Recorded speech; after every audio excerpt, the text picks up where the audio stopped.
আজকের রোদটা অনেক বেশি। গতকালকেও বৈশাখের কিছু ধান সিদ্ধ দেওয়া হয়েছে, আর বাকি যে ধানগুলো ছিল তা আজকে সিদ্ধ দিয়ে শেষ করা হবে। চলছে তারই প্রসেসিং। সময়কার সময়ে না করলে এই হচ্ছে একটা বিড়ম্বনা। বৈশাখে ধানগুলো সিদ্ধ দেওয়া হইলে এখন আর এত কষ্ট করে পানি মাখিয়ে রাখতে হবে না, দীর্ঘক্ষণ পানি মাখিয়ে রাখতে হবে। তারপর সন্ধ্যায় চুলায় বসানো হবে সিদ্ধের জন্য। তো সেই কাজটা নিয়েই ব্যস্ত হয়ে পড়েছেন ঘরের সবাই বলতে কারা কারা আপনারা তো জানেনই। মা, কাকি, বৌমনি, পিসি, সাথে বাবাও একটু কাজ করেন।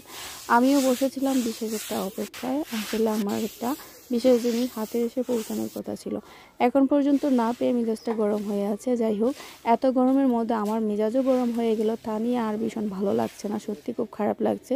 ওদের দেখলাম ওরাও কিন্তু আজকে আমার মতোই হয়তো একটু টায়ার্ড ফিল করছে। প্রত্যেক দিনই দেখি যে পুকুরে গিয়ে এটা সেটা খুঁজে, আজকে ওরাও কিন্তু বসে আছে। আসলে বিরক্ত যখন আসে তখন এরকমভাবেই আসে, চতুর্দিক ঘিরেই আসে।